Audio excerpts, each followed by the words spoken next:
Assalamualaikum warahmatullahi wabarakatuh. Nama saya Cinta Ramisa. Di sini saya akan menjelaskan tentang pengertian psikologi humanistik. Apa sih pengertian psikologi humanistik itu? Psikologi humanistik atau disebut juga dengan nama psikologi kemanusiaan adalah suatu pendekatan yang motivasi terhadap pengalaman dan tingkah laku manusia yang memusatkan perhatian pada keunikan dan aktualisasi diri manusia. Assalamualaikum warahmatullahi wabarakatuh. Saya Silva Drafanisah dari kelompok 3. Di sini saya ingin menjelaskan salah satu tokoh psikologi humanistik, yaitu Aldous Huxley. Aldous Leonard Huxley lahir pada 26 Juli 1894 di Godalming, Surrey, Inggris, dan meninggal pada 22 November 1963 di Los Angeles, California, Amerika Serikat. Dia adalah seorang novelis dan kritikus Inggris yang terkenal karena kecerdasan dan sindiran pesimistisnya. Huxley juga terkenal berkat salah satu novelnya yang berjudul Brave New World yang diterbitkan pada tahun 1932. Tersebut berisi sebuah model untuk banyak fiksi ilmiah distopian yang mengikutinya. Aldous Huxley adalah cucu dari ahli biologi terkemuka, yaitu Thomas Henry Huxley, dan merupakan anak ketiga dari penulis biografi dan sastrawan, yaitu Leonard Huxley. Saudara-saudaranya termasuk ahli fisiologi, yaitu Andrew Fielding Huxley, dan ahli biologi, yaitu Julian Huxley. Dia dididik di Eton. Selama waktu itu dia menjadi buta sebagian karena keratitis. Dia dengan susah payah mempertahankan penglihatannya untuk membaca, dan dia lulus dari Balliol College, Oxford pada tahun 1916. Dia menerbitkan buku pertamanya pada tahun 1911 dan mengerjakan majalah Athenaeum dari tahun 1919 hingga 1921. Setelah itu, dia mengabdikan dirinya sebagian besar untuk tulisannya sendiri dan menghabiskan sebagian besar waktunya di Italia sampai akhir 1930-an ketika ia menetap di California. Pikiran Huxley. Menurut Huxley, masyarakat demokratis adalah masyarakat yang terdiri dari individu-individu yang pengendalian dirinya telah membebaskan mereka dari ketergantungan yang menciptakan kondisi hierarki. Selanjutnya, karya Huxley.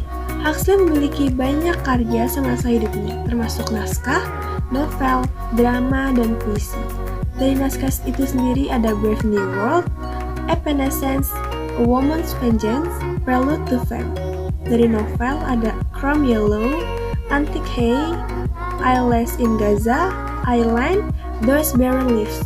Dari drama ada The World of Light, The Ambassador of Captipedia, dan dari puisi ada Limbo, Mortal Coils, Two or Three Graces, and Brief Candles.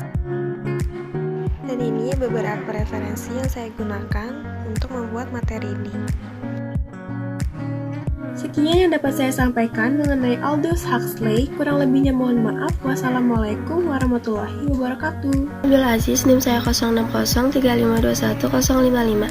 Di sini saya akan menjelaskan tentang beberapa tokoh psikologi humanistik. Carl Rogers, lahir pada 8 Januari 1902, meninggal 4 Februari 1987. Rogers adalah seorang psikolog yang terkenal dengan pendekatan terapi klinis yang berpusat pada klien. Rogers kemudian menyusun teorinya dengan pengalamannya sebagai terapi selama bertahun-tahun. Menurut Rogers, seorang psikolog humanistik harus menekankan perlunya sikap saling menghargai dan tanpa prasangka kepada klien. Pemikirannya dengan menerapkan person-centered therapy, di mana terapi ini lebih menekankan pemusatan terhadap klien, yaitu kemajuan respon klien dibandingkan terapisnya sendiri. Dari hasil pengamatannya, Rogers dapat berpendapat bahwa setiap individu dapat secara rasional dan sadar untuk mengubah pikirannya dan perilaku yang kurang baik menjadi lebih baik. Ia tidak setuju dengan pendapat bahwa individu selalu dikendalikan oleh alam bawah sadar dan kenangan masa kanak-kanak. George Kelly, lahir pada 28 April 1905 dan meninggal 6 Maret 1967 saat berusia 61 tahun. Dia menerima gelar dokter di bagian psikologi dari Universitas Loa dan menjadi pengajar psikologi fisiologis di Fort Hays. Pemikirannya Menurut Kelly, berdasarkan pemikirannya bahwa masalah psikologis merupakan kesalahan dalam persepsi, sehingga terapis berfungsi untuk membantu klien melihat sesuatu dengan cara yang berbeda. Kelly memulai terapi dengan meminta klien menuliskan self-characterizer. Dari hal tersebut, Kelly dapat melihat bagaimana klien memandang dirinya sendiri, dunia, serta orang lain di sekitarnya. Berikut sumber saya tentang psikologi humanistik, kurang lebihnya mohon maaf dan terima kasih. Assalamualaikum warahmatullahi wabarakatuh. Nama saya Cinta Taranisa. Di sini saya akan menjelaskan tokoh psikologi humanistik yaitu Abraham Maslow. Biografi Abraham Maslow. Abraham Maslow tanggal 1 April di Brooklyn, New York, dan meninggal 8 Juni di Menlo Park, California, Amerika. Maslow anak sulung dan 7 saudara, dan yang tidak stabil secara emosional psikolog. Orang tua Maslow imigran dari Rusia. Maslow berpendidikan di Universitas Cornell, Bush High School, City College of New York, Universitas Wisconsin Madison. Dia teoretikus yang banyak memberi inspirasi dalam teori kepribadian. Ia juga seorang psikolog dari Amerika dan menjadi seorang pelopor aliran psikologi humanistik. Dia terkenal dengan teorinya tentang teori kehidupan manusia. Teori Abraham Maslow. Teori kehidupan Maslow adalah teori psikologi yang dikembangkan oleh Maslow dalam makalahnya A Theory of Human Motivation. Berikut gambarannya. Yang pertama, kebutuhan paling dasar yaitu makanan, minuman, tidur, pakaian, dan sebagainya. Yang kedua, setelah kebutuhan kita terpenuhi, kebutuhan tingkat berikutnya ialah keamanan. Yang ketiga, setelah bisa mendapatkan rasa aman, yang kemudian akan membutuhkan sosial yaitu rasa dikasih yang mengasihi. Yang keempat, kebutuhan berikutnya orang yang merasa dihargai. Yang kelima, setelah keempat pun terpenuhi, tingkat kebutuhan paling tinggi yaitu aktualisasi diri.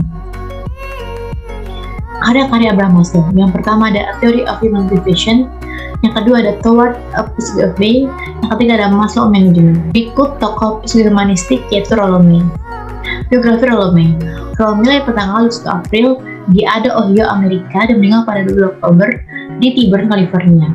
Dia menempuh pendidikan di Teachers College, Columbia University. Rollo May adalah psikolog esensial dari Amerika Serikat paling terkenal. Ia melakukan penafsiran ulang dan penyebutan istilah-istilah baru terhadap istilah lama dalam esensialisme. Seperti takdir, ia melakukan peran dari ketelamparan dan keberanian melakukan peran dari keotentisitas. Teori humanistik. Rollo May mengembangkan teori humanistik, teori yang memandang manusia secara positif. Manusia tidak dapat menentukan manusia sendiri. Ia percaya pada hakikatnya individu memiliki potensi untuk aktif menjadi dan membuat keputusan diri sendiri dan lingkungannya. Teori ini sangat meningkatkan kebebasan bertanggung jawab. Konsep-konsep utama dalam pendekatan humanistik. Yang pertama ada kesadaran diri, yang kedua ada kebebasan, tanggung jawab, kecemasan, yang ketiga ada penciptaan makna. Karya-karya Rollo May. Yang pertama Love and Will, yang kedua The Meaning of Anxiety, yang ketiga The Discovery of Being, yang keempat Freedom and Destiny. Berikut sumber-sumbernya. Sekian, terima kasih. Assalamualaikum warahmatullahi wabarakatuh. Saya Silva Vanessa. Di sini saya ingin menjelaskan tokoh psikologi humanistik yaitu Arthur Combs. Arthur Wright Combs adalah seorang pendidik atau psikolog yang memulai karir akademis sebagai profesor ilmu biologi dan psikolog sekolah di Sekolah Umum di Alliance, Ohio. Ia bergelar MA dalam konseling sekolah di The Ohio State University, dan pada saat itu Carl Rogers tercatat sebagai mentor atau gurunya. Arthur Wright Combs lahir pada tanggal 3 Juni 1912 di Newark, New Jersey, dan meninggal 21 Maret 1999. Ayahnya bernama Arthur Wright, seorang dokter hewan, dan ibunya bernama Charlotte Flies Combs. Arthur kecil tumbuh tanpa televisi atau komputer. Dia memiliki seorang adik laki-laki dan seorang adik perempuan. Orang tuanya meninggal pada saat ia masih kecil, sehingga ia tinggal bersama dengan neneknya. Setelah lulus dari sekolah menengah pada tahun 1930, Combs kuliah di Cornell University dengan jurusan pertanian ilmiah. Selama lulus kuliah di Ohio State University, Combs bekerja dengan Carl Rogers yang menjadi mentor dan teman terkemuka. Dia menyelesaikan gelar dokter pada tahun 1945. Mereka juga berbagi kehubungan konseling yang menjadi pengalaman kuat bagi Combs. Selanjutnya ada pemikiran Combs. Arthur Combs menjelaskan untuk mengerti tingkah laku manusia, yang penting adalah mengerti bagaimana dunia ini dilihat dari sudut pandangnya.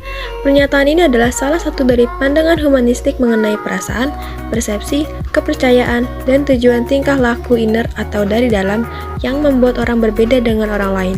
Untuk mengerti orang lain, yang penting adalah melihat dunia sebagai yang dia lihat dan untuk menentukan bagaimana yang orang berpikir, merasa tentang dia atau tentang dunianya. Combs menyatakan bahwa tingkah laku menyimpang adalah akibat yang tidak ingin dilakukan, tetapi dia tahu bahwa dia harus melakukan.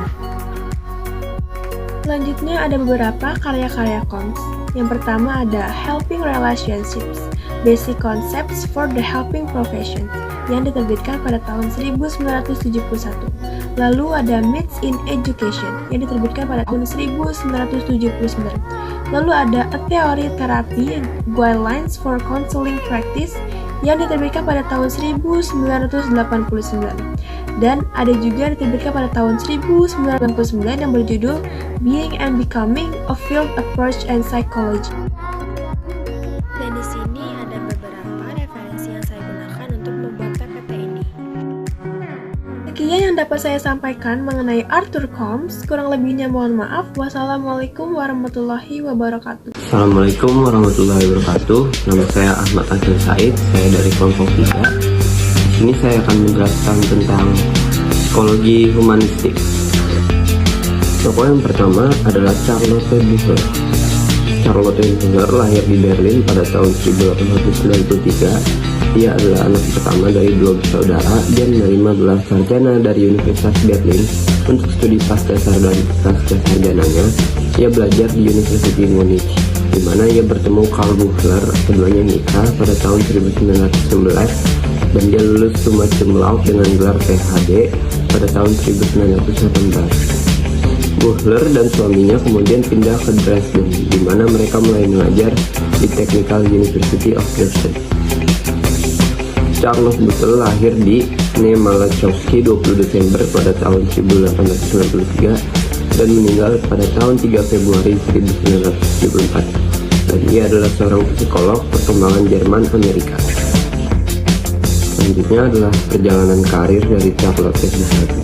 Ketika di Dresden, Buchler bekerja dengan orang-orang muda, mengeksplorasi proses perkembangan dan merancang tes untuk mengukur tingkat perkembangan. Tesnya masih digunakan sampai sekarang. Pada tahun 1923, pasangan itu pindah ke Wiener untuk bekerja di Vienna Psychological Institute yang baru didirikan. Buchler mempelajari psikologi remaja dan bayi dan bekerja sama dengan Hildegard Hefner untuk membuat tes kecerdasan untuk anak-anak. Selanjutnya yaitu kontribusi Charlotte Buchler dalam psikologi. Berikut adalah prinsip-prinsip inti dari psikologi humanistik dari Charlotte Buchler. Yang pertama adalah manusia memiliki kehendak bebas yang membawa serta tanggung jawab. Yang kedua, keberadaan manusia terjadi dalam konteks manusia yang unik serta dalam ekologi kosmik yang lebih besar. Manusia sadar diri dan sadar akan kesadaran ini. Inilah ada fitur kunci dari kesadaran. Yang terakhir, manusia memiliki niat dan tujuan dan sadar bahwa mereka dapat mengubah peristiwa di masa depan. Kreativitas dan pencarian makna dan nilai memainkan peran kunci dalam kehidupan manusia. Tokoh yang kedua adalah Gordon Allport. Biografi Gordon Allport. Ia lahir pada tanggal 11 November tahun 1897 dan meninggal pada tahun 1997 9 Oktober. Ia merupakan seorang psikolog. Ia meraih gelar doktor psikologi dari Harvard pada tahun 1922. Ia menghabiskan karirnya untuk mengembangkan teori, mengkaji persoalan sosial seperti prasangka, kecurigaan komunal, serta mengembangkan tes kepribadian. Selanjutnya adalah perjalanan Gordon Allport. Pengalaman yang luas di luar negeri ini berperanan dalam mengembangkan perhatian-perhatiannya yang besar terhadap soal-soal internasional. Dalam hal ini nyata sekali dalam kegiatan-kegiatan Allport selama 30 tahun terakhir. Hal tersebut juga lah yang menyebabkan Allport selama 1 dekade atau lebih menjadi seorang juru tafsir utama psikologi Jerman di Amerika. Kembalinya di Eropa, ia menerima jabatan sebagai instruktur pada Department of Social Ethics di Universitas Harvard. Jadi di sini tampaknya terdapat kontinuitas antara pengajaran yang pertama di Amerika dengan perhatian Allport yang terhadap masalah-masalah yang mengandung implikasi sosial etis. Selanjutnya, teori-teori Alport. Secara umum, teori Alport memberi definisi yang positif terhadap manusia. Teori Alport itu telah membantu manusia untuk menganggap diri sendiri sebagai makhluk yang baik dan penuh akal. Hal tersebut terlihat dari teorinya, yaitu gambaran kodrat manusia adalah positif, penuh harapan dan menyanjung-nyanjung. Yang pertama adalah kepribadian manusia. Menurut Alport adalah organisasi yang dinamis dari sistem psikosifis dalam individu yang turut menentukan cara-caranya yang unik atau khas dalam menyesuaikan diri dengan lingkungannya. Lalu dalam teori Alport juga memandang bahwa kesehatan psikologis adalah melihat ke depan, tidak melihat ke belakang. Dapat dikatakan bahwa seluruh teori yang dikemukakan oleh Alport ini sangat bertentangan dengan teori-teori yang dikemukakan oleh Freud. Baik, cukup sekian penjelasan saya tentang psikologi humanistik. Berikut adalah sumber-sumber yang saya dapatkan. Kurang lebihnya mohon maaf. Wassalamualaikum warahmatullahi wabarakatuh.